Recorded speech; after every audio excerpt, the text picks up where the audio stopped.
না আমি খুলছি না। কি আমি খুলছি না। তুমি খুলবা? তো হ্যালো এভরিওয়ান, গুড মর্নিং সবাইকে। তোমরা সবাই কেমন আছো? আশা করি ভালো আছো। সেই দেখো সকাল সকাল স্নান ধান করে মা মেয়ে পুরো রেডি। আর এই দিকে দেখো চলে এসছে কিন্তু আমাদের একটা পার্সেল। তো চলো পার্সেলটা আনবক্সিং করা যাক। তো কী আছে তোমরা গেস করো, আর তাড়াতাড়ি কিন্তু সবাই বেশি বেশি কমেন্ট করো। আর তোমাদের দিকে কেমন ঠান্ডা পড়েছে সেটা কিন্তু বলতে ভুলো না। আমাদের দিকে কিন্তু প্রচণ্ড ঠান্ডা পড়েছে, এখন একটু রোদ উঠেছে। এই দেখো আমার স্নান হয়ে গেছে, আর মাম্মামকে এখন স্নান করাবো। তো তখনই পার্সেলটা এসছে। তো এই দেখো মাম্মামের এই প্যান্টগুলো অর্ডার দিয়েছিলাম, তো সেই প্যান্টগুলো এসেছে। মাম্মামের একদম পারফেক্ট হয়েছে প্যান্টগুলো মাম্মামের। তো পরিয়ে দেখবো মাম্মামকে, আর নতুন নতুন ভিডিও তো আসবে, দেখতেই পাবে। তো তোমরাও কিন্তু বলো কমেন্ট করে মাম্মামের এই প্যান্টগুলো কেমন হয়েছে। আর হচ্ছে মাম্মাম কিন্তু এই শীত পড়া থেকে এটা ওটা অসুখ বিসুখ লেগেই আছে। মাম্মামের শরীরটা কিন্তু ভালোই যাচ্ছে না।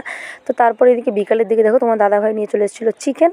আর চিকেনটাকে আমি এখানে ম্যারিনেট করে রাখছিলাম, এই চিকেনটাকে রান্না করব। তো চলো তোমরা দেখতে থাকো ভিডিওটা। আর আজকে আমি পুরো ম্যারিনেট করে নিয়ে তারপরে রান্না করব। অন্যদিন চিকেনটাকে আমি পুরো মশলা কষিয়ে করি, তো আজকে আমি ম্যারিনেট করে নিলাম।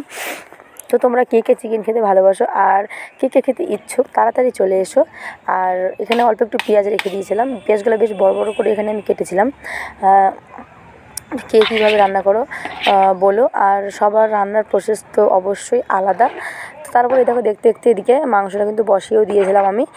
আর মাংসটা কিন্তু খেতে আজকে ভীষণই টেস্ট হয়েছিল, কারণ টক দই দিয়ে আজকে চিকেনটা করা হয়েছিল। আর এই দেখো মাংস আমার পুরো এদিকে কষে যাচ্ছে, আর গরম গরম থাকছে সঙ্গে ভাত। তো চলো মাংস রেডি, তোমার দাদাভাইকে খেতে দিয়ে নিই, তারপরে আবার দেখা হচ্ছে নেক্সট ভিডিওতে। তো টাটা, সবাই সুস্থ থেকো, ভালো থেকো, আর লাইক কমেন্ট শেয়ার করতে কিন্তু ভুলো না।